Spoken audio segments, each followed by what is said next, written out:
Technique number 2, we'll do the same thing. They hit a whizzer, they hit an underhook, I'm gonna whizzer, snap, drag to that front quarter position, and I'm gonna hit the snap down because I need them in front quarters. I need them on all 4 quarters. So here we are, Aaron gets the underhook. I'm gonna snap, turn, front quarter, and again, I like to grab my forearm, keep everything tight, pull them in. The second I come to this, guys, stay heavy on the back, okay? Same thing. As I back up, remember, I'm kind of pulling him towards me and leaning. Pull, lean, boom. Now, sometimes I can't always cross face like we did last time, move to the back, and start to hit my chokes. It's nice when we can do that, but a lot of experienced players are going to kind of keep moving their hips away from me. Or, as we know, they can sit to guard or they can do a front shoulder roll. So there are things that other player can do. Now, head over here. Same thing, he hits the whizzer. I'm going to snap and pull him, come around. Lots of positions on my hands now. Still heavy, still going to snap him down. Boom. Okay, the nature of this right now, I have an over and a cross face area basically. I'm coming from here. There are anacondas and darces from here. We're going to work the anaconda choke. Okay, anaconda goes from the neck to the armpit. Later, we're going to talk about darces. A darce goes from the armpit to the neck. So for right now, I end up in this position, weights on. Since I'm going to be driving my hand from the neck to the armpit, I could just leave my hand here and punch this through. But a lot of times, I'm going to cup his elbow and start to push it inward, even if I only block it and frame it, okay? And if my arms aren't long enough to get a good purchase, because basically what I'm going to do here is a big rear naked choke, but this is going to be with the arm. So if I only get my hand popping out, I can only get my fingers on my bicep. When I go to apply pressure, this can slide off. So here's the one trick. My shoulder right here is kind of on top of his C-spine.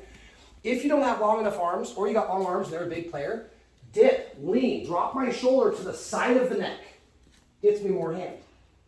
Now I can lock this up. Now, there's a trick. And I'm showing this for my knees right now because I don't want to put too much weight on Aaron's neck. When I get ready, I don't just squeeze from here. Once I get into basically my big rear naked choke motion, I'm going to take this elbow and try to scoop his elbow in. Now, when I roll, probably the biggest thing I see is people leave their ear in the middle of the back. I have to roll him a full revolution over. If my head is on his back, he's going to roll over my head. It's not going to break your brain, but it doesn't feel good, so there's a trick. I snap down, boom.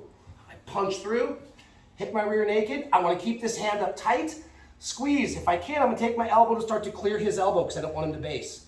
Now, before I roll, I'm going to put my head low and in the armpit.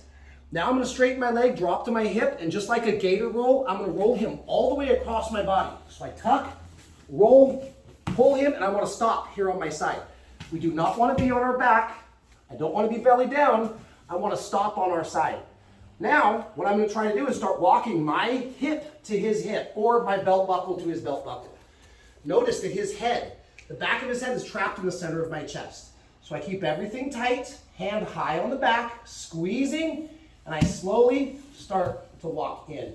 If I don't get a tap from here, I'm trying to step over and hook a leg. If I can get even down lower, I'm going to hook this leg and trap, and now I'm going to flex and squeeze. So let's see it a couple times through. Sorry, Aaron, let's do it as light as I can. Just, you know the nature of this gets tight.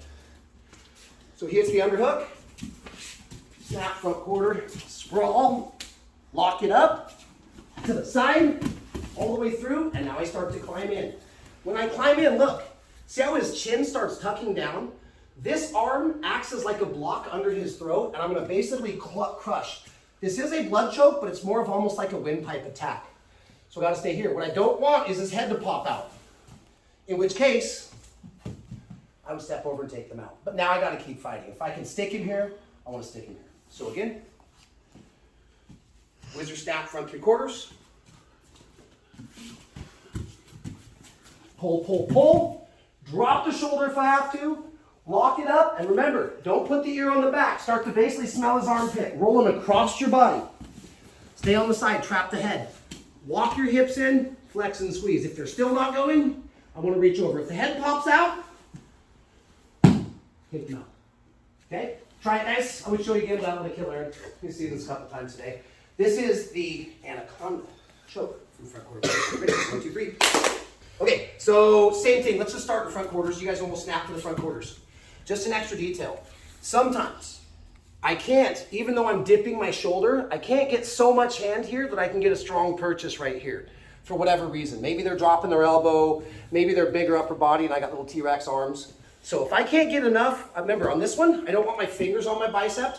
I want my palm on my bicep and my fingers on my tricep. So if you can't get to here, because I'm gonna have to really squeeze and put torque in, if I do all this work and the ham pops out, I showed you earlier you can throw the knee over and go to the mount. But why would I want to fight for the mount, keep going if I can just stick them right here? So if there's ever a time where once I come into here, I drop the shoulder, I just can't get enough hand. My fingers are on my bicep. Watch, I'm gonna come to a gable grip. That same technique I talked about pinching the elbow. Now, I'm gonna roll first. Once we get all the way through, then I can slide in. So if I can't lock this up here, I can only get to here. I'm gonna pinch down, drop my head, roll them across. Now, lock. Now, walk. Hopefully we stick them right here. And don't forget about this. As I'm walking in, guys, I need to be squeezing my elbows together and bringing my elbows in tight, exactly like I would sit up driving a motorcycle. It's the same mechanics as a rear naked choke. Look, I can put in a deep ass rear naked choke, and you can sit here all day. It's the action of me driving my elbows together and then compacting, right? It's the same idea from this. So last time, just go ahead and start from front quarters. I'm here, I feed, I can't get deep enough. Gable, pinch, drop the head, roll, and right when we come out of the roll, go to the full lock. Here, compact, compact, walk. If for some reason the head pops out, I'm taking my mount position, okay? So even in practice, if things aren't right and they pop their head out, okay, the move is broken, at least go for our secondary target. All right, guys, last one for the day. 1, 2, 3.